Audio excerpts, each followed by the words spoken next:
1 de septiembre de 1982. Recinto Legislativo de San Lázaro.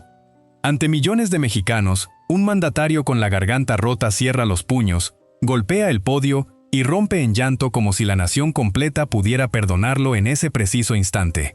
José López Portillo, aquel que había jurado gestionar la riqueza, cierra su informe final transformado en el retrato perfecto del derrumbe. No se trataba únicamente de un gobernante al filo del quiebre, era todo un imperio propio desmoronándose en transmisión nacional. Detrás de ese llanto existía algo bastante más grande que un colapso económico. Existía una deslealtad, una fortuna repugnante amasada mientras el país se hundía, y una batalla familiar tan indigna que, años más tarde, lo dejaría en soledad, enfermo y despojado hasta de la escasa dignidad que aún conservaba. Pero este relato no trata de cómo lloró, trata de cómo llegó a ese punto, de cómo un hombre que asumió la presidencia en 1976 como el sucesor ideal del sistema, acabó convertido en emblema nacional de soberbia, derroche y desastre, de cómo el crudo lo hizo sentirse inmune al fracaso, de cómo juró proteger la moneda como un can mientras ésta se hundía sin remedio, de cómo edificó la Colina del Perro, una residencia de lujo excesivo en Coajimalpa, mientras millones de mexicanos contemplaban esfumarse sus ahorros, y de cómo el mismo linaje que quiso convertir en dinastía, terminó consumiéndolo por dentro. Si te interesan las historias que revelan el lado oculto del poder, suscríbete ahora a Artistas al Descubierto. Aquí seguimos destapando lo que otros callan. Hoy descubrirás 4 elementos. Primero, el origen de esa megalomanía que lo condujo a confundir al Estado con su patrimonio particular. Segundo, el documento desclasificado que reabrió la sospecha más turbia sobre sus lealtades en plena gestión presidencial. Tercero, el trayecto exacto del dinero, del petróleo, de la banca y de la mansión que transformó el poder en escándalo. Y cuarto, el desenlace grotesco de un exmandatario que pasó de mandar sobre un país entero a batallar por su propio lecho de muerte. Te iré indicando cuándo llega cada punto, pero antes debes comprender dónde arrancó realmente el descenso de José López Portillo. Porque no comenzó con la crisis, comenzó mucho antes, el día en que dejó de percibirse como servidor de la nación y empezó a verse como propietario de México. Base factual verificada con fuentes públicas sobre su informe final del 1 de septiembre de 1982, la nacionalización bancaria, la crisis de 1981 a 1982, la Colina del Perro, su fallecimiento en febrero de 2004 y los reportes posteriores sobre documentos desclasificados. Todo inició mucho antes del llanto, mucho antes del 1 de septiembre de 1982, mucho antes de la moneda destrozada, de los banqueros convertidos en enemigos de la nación y de las cámaras registrando a un presidente destrozado frente a todo un pueblo. Para entender cómo José López Portillo terminó cayendo de esa forma, primero hay que observar el instante exacto en que comenzó a creerse invulnerable. 1976. México llegaba lastimado, tenso, agotado. El periodo de Luis Echeverría había dejado un ambiente de caos, inflación, desconfianza y temor. Y en medio de ese hartazgo colectivo, apareció él. Alto, elegante, de voz profunda, impecablemente arreglado, con la seguridad escénica de un hombre que no ingresaba a la política para disputar, sino para tomar posesión de un trono que ya lo aguardaba. No llegó como llega un aspirante que ha superado una contienda. Llegó como llega un sucesor al que ya le despejaron el sendero. Fue el único candidato genuino de un sistema que ya había resuelto todo de antemano. No hubo enfrentamiento real, no hubo peligro, no hubo una lucha capaz de recordarle que el poder también tiene fronteras. Y eso pesa, pesa mucho, porque existen hombres que aprenden a gobernar cuando conocen la oposición, y existen otros que, al no conocerla jamás, empiezan a confundir al país con un reflejo propio. José López Portillo pertenecía a ese segundo grupo. Al inicio parecía la figura ideal para una nación que necesitaba recuperar la fe. Tenía el porte de un estadista tradicional, el discurso de un intelectual y la vitalidad de alguien que gozaba siendo observado. Mencionaba a los griegos, hablaba de historia, evocaba símbolos patrios con solemnidad y se mostraba como un hombre de hogar. Unido en matrimonio desde 1951 con Carmen Romano, una mujer sofisticada, instruida, apasionada por la música y por la imagen de grandeza. Juntos proyectaban algo que en la política vale mucho: orden, prestigio, continuidad, la ilusión de que la nación estaba en manos de gente superior. Y entonces sucedió el prodigio que terminó de envenenarlo todo: el petróleo. Hacia el final de los años 70, el descubrimiento de enormes reservas en el Golfo de México convirtió a su administración en una celebración de cifras exorbitantes. De repente ingresaba capital. De repente el planeta volteaba a mirar a México con avidez. De repente, los bancos internacionales ofrecían préstamos como si el porvenir ya estuviera asegurado. López Portillo no solo recibió esa bonanza, la interpretó como una confirmación personal de su destino. Ya no era simplemente un mandatario afortunado. Comenzó a percibirse como el elegido para guiar a México hacia una era distinta. Administrar la abundancia. Esa fue la frase. Guárdala bien, porque en esas 3 palabras ya se escondía toda la tragedia. No hablaba como un gestor prudente. Hablaba como un soberano convencido de que la historia le había entregado una fortuna interminable para cumplir una misión casi divina. Los elogios lo envolvían, los empresarios lo cortejaban, los diplomáticos lo festejaban, los aduladores se multiplicaban a su alrededor como hierba mala. Y cuanto más lo celebraban, más se distanciaba de la realidad, porque detrás de la imagen del gobernante culto y firme, había otra cosa: una hambre voraz de admiración, no de cariño, no de respeto, admiración. Necesitaba sentirse superior a los demás, más grande que sus predecesores, más brillante que sus detractores, más inolvidable que cualquier otro hombre que hubiera ocupado los pinos. No deseaba administrar un sexenio, deseaba dejar una epopeya, deseaba la eternidad. Ese fue el verdadero origen de la catástrofe. No el petróleo, no la banca, no la crisis mundial, sino una vanidad demasiado voluminosa, alojada dentro del cuerpo de un presidente al que casi nadie osaba contradecir. En público parecía calma, en privado ya era otra cosa. Una mezcla de arrogancia, necesidad de aplauso y una peligrosa confusión entre el Estado y su propio apellido. Y cuando un hombre comienza a creer que el dinero de una nación existe para nutrir su leyenda, el precipicio ya no tarda en abrirse. Porque la ambición de José López Portillo no buscaba solo obediencia, buscaba devoción. Y para sostener esa fantasía, estaba a punto de cruzar una línea que después nadie podría borrar. Antes de seguir, recuerda darle like y suscribirte al canal Artistas al Descubierto, porque lo que viene ahora es todavía más revelador. El veneno no arrancó con la devaluación, ni con las lágrimas, ni siquiera con la banca nacionalizada. Comenzó mucho antes, en un sitio donde casi nadie observaba, en los corredores oscuros del poder, donde los hombres más peligrosos no alzan la voz porque no lo necesitan. Y en el caso de José López Portillo, fue precisamente ahí donde todo comenzó a corromperse. 29 de noviembre de 1976. Faltaban apenas unos días para que tomara posesión como presidente de México. Afuera, el país aún veía en él al abogado elegante, al hombre culto, al rostro de una nueva promesa nacional. Pero en otro lugar, muy lejos del entusiasmo público, circulaba un informe de inteligencia que narraba una historia bastante distinta.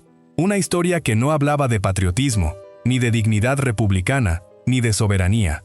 Hablaba de lealtades divididas, de canales secretos, de una cercanía con los aparatos de inteligencia estadounidenses que, según documentos desclasificados décadas más tarde, habría sido mucho más profunda de lo que México estaba dispuesto a imaginar. Piensa en eso un instante. Un hombre que se presentaba como encarnación del nacionalismo mexicano, mientras sobre su nombre flotaba la sospecha de haber operado dentro de una red de colaboración clandestina. Un presidente que en público hablaba de nación, de historia, de destino, mientras en privado, según esa versión, el poder real se negociaba en otro idioma, con otras prioridades y otros intereses. Si aquello era cierto, no se trataba solamente de hipocresía, se trataba de algo peor. Se trataba de una fractura moral en el corazón mismo del Estado. Pero ese no fue el único secreto, ni siquiera el más visible, porque existen traiciones que se ocultan en archivos y existen otras que se levantan con concreto, acero, agua sustraída y soldados vigilando la entrada.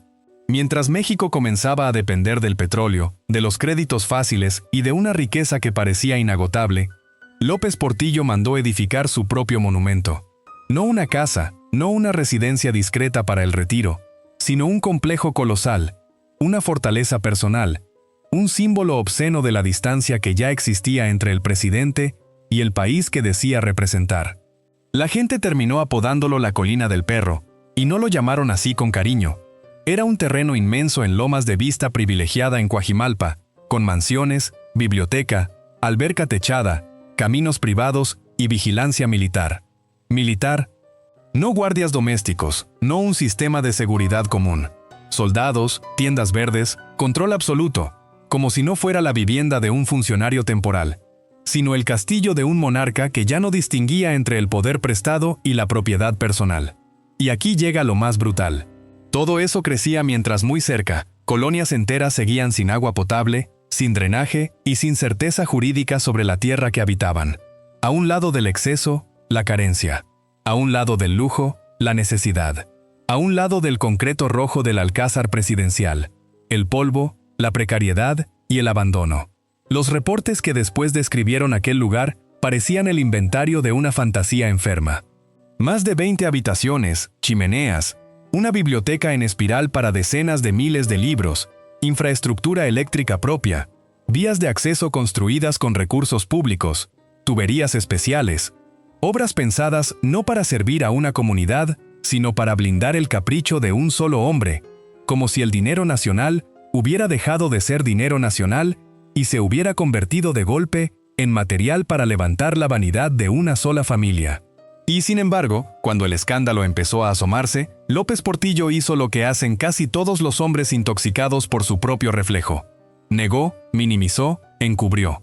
En su informe final, insistió en que se retiraba con las manos limpias. Manos limpias. Esa frase también debes guardarla, porque hay frases que no se pronuncian para decir la verdad, se pronuncian para desafiarla. Lo terrible no fue solo la existencia de aquel palacio. Lo terrible fue lo que revelaba, que para entonces, José López Portillo ya no veía al Estado como una responsabilidad, lo veía como una extensión de sí mismo, como una caja abierta, como una maquinaria disponible para alimentar su leyenda, resguardar sus secretos y multiplicar su poder. El país todavía no comprendía del todo lo que estaba presenciando, pero la infección ya estaba ahí, enterrada en documentos, vertida en concreto, disfrazada de grandeza. Y cuando ese veneno entró en la sangre de su vida privada, ya no destruyó solamente a un gobierno, empezó a destruir a su propia familia. El veneno del poder nunca permanece en los discursos, nunca permanece en los decretos, nunca queda encerrado en oficinas de madera fina, teléfonos privados y hombres de traje resguardando la puerta. El auténtico veneno siempre termina entrando en el hogar, se sienta a la mesa, se mete en la cama, se filtra en la sangre de los hijos, y en la historia de José López Portillo, eso fue exactamente lo que ocurrió. Porque mientras México escuchaba promesas de grandeza, de petróleo, de modernidad y de abundancia, dentro de su propia familia se estaba gestando otra cosa. Una generación educada no en el amor, sino en la excepción, no en la disciplina, sino en el privilegio, no en la verdad, sino en la idea tóxica de que llevar cierto apellido bastaba para estar por encima del resto del país. Carmen Romano comprendía ese mundo mejor que nadie. Era sofisticada, culta, apasionada por la música, por la imagen, por la elegancia. En otro contexto habría sido solo una mujer refinada con gustos costosos. Pero aquí no hablamos de otro contexto. Hablamos de los Pinos. Hablamos del dinero de una nación pobre sosteniendo las fantasías privadas de una pareja que ya había comenzado a confundirse con la realeza. A Carmen le apasionaba el piano, no como afición, sino como extensión de su identidad. Y López Portillo, incapaz de ofrecer contención emocional genuina, le ofreció algo más sencillo y más peligroso: recursos ilimitados. Se cuenta que trasladaba su piano Steinway en los viajes oficiales, como si fuera parte natural del equipaje presidencial. Y una anécdota quedó flotando durante años como una postal obscena de aquella época. En un hotel europeo, al descubrir que el piano no cabía por la entrada de la suite, se ordenó modificar el espacio, romper estructura, adaptar la realidad al capricho, como si el mundo entero tuviera que correrse unos centímetros para que la fantasía privada de la élite mexicana pudiera entrar sin obstáculos. Eso presenciaban los hijos, eso respiraban, eso aprendían. José Ramón, Carmen Beatriz, Paulina. Niños creciendo en un entorno donde el poder no parecía una responsabilidad, sino una herencia biológica. Donde el lujo no era excepción, sino lenguaje cotidiano. Donde el país no aparecía como una comunidad de millones de personas, sino como una propiedad familiar con chofer, escoltas y puertas que siempre se abrían. ¿Puedes imaginar lo que eso provoca en una conciencia? ¿Puedes imaginar lo que eso provoca en una conciencia? ¿Puedes imaginar lo que eso provoca en una conciencia? ¿Puedes imaginar lo que eso provoca en una conciencia? Puedes imaginar lo que eso provoca en una conciencia. Borra obstáculos y silencia preguntas. Puedes imaginar lo que eso provoca en una conciencia. Puedes imaginar lo que eso provoca en una conciencia. Puedes imaginar lo que eso provoca en una conciencia. Puedes imaginar lo que eso provoca en una conciencia. Puedes imaginar lo que eso provoca en una conciencia. Borra obstáculos y silencia preguntas. Y ahora llega el detalle que lo resume todo, el momento en que José López Portillo dejó de fingir que existía una frontera entre gobierno y familia. Cuando nombró a su hijo José Ramón subsecretario de Programación y Presupuesto. El país entero presenció lo que ocurría. Ya no era rumor, ya no era sospecha, ya no era malicia periodística. Era nepotismo a plena luz del día, y cuando lo cuestionaron, no retrocedió, no se disculpó, no intentó suavizarlo. Respondió con una frase que todavía hoy suena como una bofetada. Es el orgullo de mi nepotismo. Guarda esa frase, porque en ella está la radiografía moral completa de aquel régimen. No es solo arrogancia, es algo peor. Es la celebración del abuso como si fuera virtud. Es un padre entregándole a su hijo no una oportunidad honorable, sino una señal devastadora. Aquí no importa el mérito, aquí importa la sangre. Pero José Ramón no fue el único. El círculo se expandía como una telaraña aceitosa. La hermana en medios públicos, el primo en organismos oficiales, los amigos de infancia convertidos en hombres fuertes del sistema, las amantes elevadas a puestos de gobierno, todo girando alrededor del mismo principio. Si estabas cerca del sol, recibías calor. Si estabas lejos, te quedabas en la sombra. Mientras tanto, afuera, el país seguía siendo el mismo o peor. Obreros ganando poco, colonias sin servicios, familias enteras sosteniéndose con trabajos precarios, gente haciendo milagros con salarios mínimos. Y adentro, bodas fastuosas, viajes, lujos, ceremonias de una ostentación que ya no parecía mexicana, sino imperial.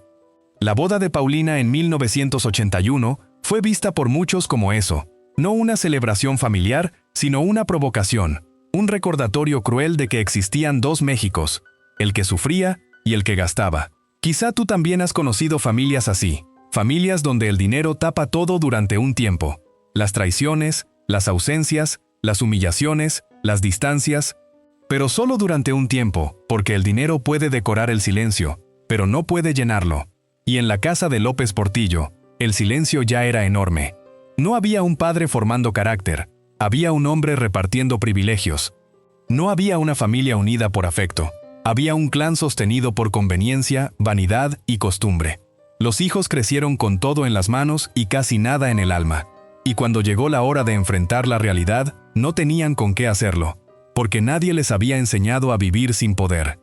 Nadie les había enseñado a perder. Y muy pronto el país entero iba a perder junto a ellos.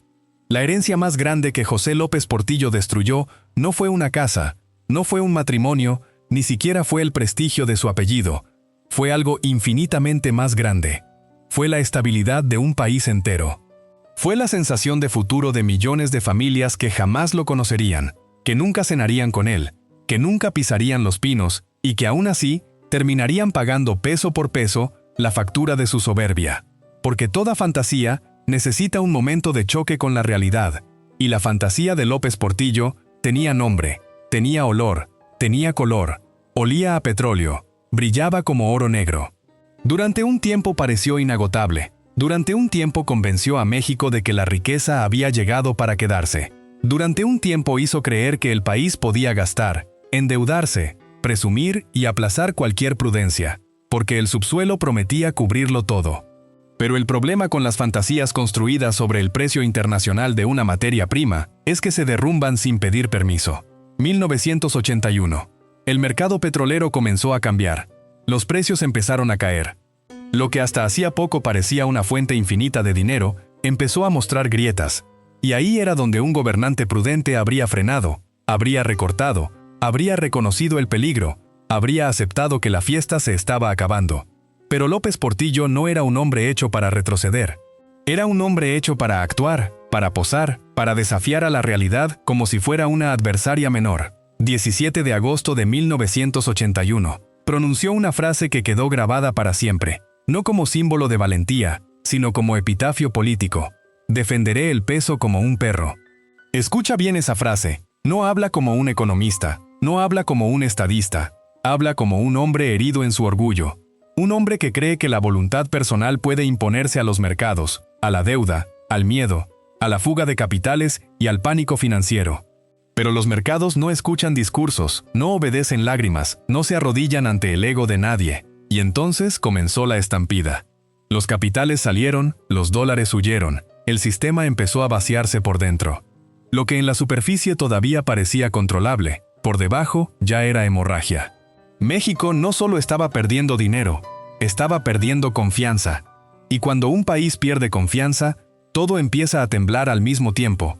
La moneda, el comercio, los ahorros, el salario, la comida, la paciencia.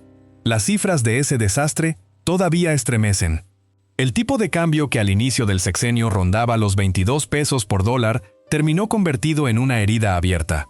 La inflación, que ya era grave, se volvió asfixia. La deuda externa, que había crecido alimentada por la ilusión petrolera y el crédito fácil, escaló hasta niveles brutales.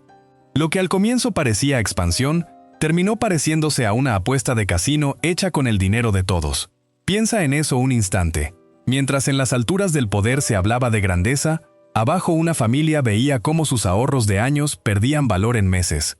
Un comerciante no sabía a cuánto vender al día siguiente. Un trabajador cobraba un salario que se deshacía antes de llegar a casa. Una madre iba al mercado y descubría que el mismo dinero ya no compraba lo mismo. Esa fue la verdadera guerra de la herencia. No una disputa de abogados en torno a una mansión, sino una transferencia masiva del costo del desastre hacia la gente común. Y cuando ya no quedaba casi nada por controlar, llegó el acto final. 1 de septiembre de 1982. En su último informe de gobierno, anunció la nacionalización de la banca. Lo hizo señalando culpables. Lo hizo hablando de saqueo. Lo hizo como si él fuera el hombre que venía a castigar a los responsables. Esa fue quizá la escena más cruel de todas. El arquitecto del derrumbe presentándose como vengador del derrumbe. El hombre que había confundido riqueza temporal con destino histórico, acusando a otros de haber vaciado al país. Y luego lloró frente a todos, como si el llanto pudiera devolver los ahorros perdidos, como si el llanto pudiera reparar la deuda, como si el llanto pudiera borrar los excesos, los préstamos, la arrogancia y los años enteros de negación. Pero las lágrimas no salvaron a nadie. El país ya estaba herido. Y mientras millones empezaban a comprender que la abundancia había sido una ficción costosísima, dentro de su propia familia todavía sobrevivía otra ilusión igual de peligrosa, la de creer que el apellido seguía intacto, la de creer que el poder, aunque golpeado, todavía podía protegerlos de todo. No sabían que lo peor para ellos apenas estaba comenzando. Después del desastre de 1982, José López Portillo no cayó de inmediato en una celda ni frente a un tribunal. Cayó en algo mucho más lento, mucho más humillante y mucho más difícil de soportar para un hombre como él. Cayó en la pérdida de la admiración. Y para alguien que había vivido alimentándose de aplausos, de reverencias, de titulares y de obediencias automáticas, eso era peor que cualquier condena. Piensa en el contraste. Apenas unos años antes era el hombre más poderoso de México, el presidente que hablaba en cadena nacional, el dueño del micrófono, el rostro del Estado, el cuerpo rodeado de escoltas, el apellido que abría puertas y cerraba bocas. Y de pronto, terminado el sexenio, empezó a convertirse en otra cosa, en un fantasma incómodo, en un nombre que provocaba rabia, en un hombre al que ya no querían escuchar. Cuentan que en algunos restaurantes la gente le ladraba cuando lo veía entrar, como perros, exactamente como la frase con la que había prometido defender el peso. La vida en Sion pública tenía una memoria cruel. México no olvidaba, México se burlaba. Y ahí comenzó el exilio verdadero, no uno geográfico, sino uno psicológico, porque López Portillo seguía rodeado de ciertos lujos, sí, pero el lujo sin adoración no le bastaba, nunca le bastó.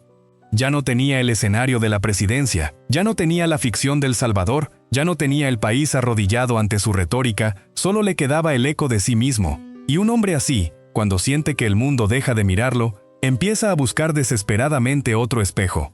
Ese espejo apareció en 1984 con el rostro de Sasha Montenegro. Joven, célebre, voluptuosa, casi 3 décadas menor que él. No era solo una relación amorosa, era algo más profundo y más patético. Era el intento de volver a sentirse deseado, vigente, poderoso. Era la fantasía de que la decadencia podía disimularse si a su lado brillaba una mujer capaz de devolverle algo del fuego perdido. Mientras el país lo recordaba como el presidente del colapso, él quería reinventarse como un hombre todavía capaz de inspirar deseo. Pero toda huida tiene un precio, y esta no fue la excepción, porque aquella relación no se construyó en silencio ni en discreción. Se exhibió, se volvió espectáculo, se publicó, se paseó, y lo hizo mientras Carmen Romano seguía viva. Ahí está uno de los detalles más crueles de esta historia. No bastó con haber fracturado moralmente a su primera familia durante años. Tuvo que arrastrar también esa fractura a la vista de todos. Las revistas, los comentarios, las apariciones públicas, todo funcionó como una confirmación de algo que sus hijos ya sabían desde mucho antes. Su padre nunca había pertenecido realmente a nadie más que a sí mismo. Con Sasha tuvo 2 hijos, Nabila en 1985 y Alexander en 1990. Una segunda familia, un segundo escenario, una segunda oportunidad para repetir los mismos errores con distinta escenografía. Y cuando Carmen Romano murió en el año 2000, él no tardó mucho en formalizar lo que ya llevaba años siendo una verdad escandalosa. Apenas un mes después celebró matrimonio religioso con Sasha, como si la prisa por legitimar esa nueva vida pudiera borrar todo lo anterior, como si el tiempo fuera una servidumbre más al servicio de su voluntad. Pero aquí llega la jugada que lo cambió todo. La Colina del Perro, aquel monumento levantado con el aliento financiero del Estado, terminó convertida en el centro de una guerra íntima. López Portillo decidió donar ese complejo a Sasha, así sin más. El símbolo más obsceno de su poder pasaba a manos de la nueva esposa y dejaba a sus hijos mayores frente a una humillación adicional. No era solo dinero, era el mensaje. Ustedes crecieron en esta sombra, pero la sombra ya no les pertenece. Imagínate el resentimiento, imagínate la rabia acumulada durante décadas, encontrando por fin un objeto concreto al que aferrarse. Y entonces llegó el cuerpo, el enemigo que ni el poder ni el dinero pueden sobornar. En 1999 sufrió una embolia. El hombre que antes montaba a caballo, boxeaba, posaba con energía viril y hablaba como si el país entero fuera una extensión de su pecho, empezó a apagarse. La fuerza física se fue, la autonomía se fue, el control se fue. Poco a poco quedó reducido a la fragilidad que tanto había despreciado en otros, un exmandatario en silla de ruedas, dependiente, vulnerable, cercado por médicos, papeles y tensiones familiares que ya no podía dominar con un discurso. Y ahí se cerró el círculo más oscuro. Los hijos que habían crecido bajo el veneno de la ausencia y el privilegio ya no eran solo herederos heridos, empezaban a convertirse en combatientes. La segunda familia y la primera familia entraron en una lógica de guerra. Ya no se trataba de afecto, se trataba de control, de bienes, de legitimidad, de rencor viejo convertido en estrategia. López Portillo seguía en el centro, sí, pero ya no como patriarca, ya no como monarca, ya no como dueño del tablero. Ahora era otra cosa, un anciano enfermo atrapado entre los escombros de todo lo que él mismo había construido. El final no llegó con solemnidad, no llegó con himnos, ni con honores, ni con el silencio respetuoso que suele rodear a los hombres que alguna vez ocuparon la cima del poder. Llegó como llegan los castigos que tardan décadas en madurar, lentamente, con olor a hospital, con expedientes judiciales abiertos, con familiares vigilándose entre sí como enemigos, con un anciano enfermo atrapado en medio de una guerra que él mismo había sembrado muchos años antes. A comienzos de 2004, José López Portillo ya no era ni la sombra del hombre que había temblado de rabia y lágrimas frente al Congreso en 1982. Tenía 83 años. El cuerpo estaba devastado. La salud se había convertido en una sucesión de dependencias, recaídas, tratamientos, silencios largos, y días en los que la voluntad ya no bastaba para sostener el peso de la propia historia. Pero lo más humillante no era la enfermedad, era el escenario en el que esa enfermedad estaba ocurriendo, porque mientras su cuerpo se apagaba, su familia se despedazaba alrededor de él. La guerra con Sasha Montenegro había entrado en su fase más cruel. Ya no era solo una pelea por versiones del pasado, era una batalla por la legitimidad, por el patrimonio, por el control del último tramo de su vida. En medio de esa espiral, apareció uno de los episodios más grotescos de toda esta historia.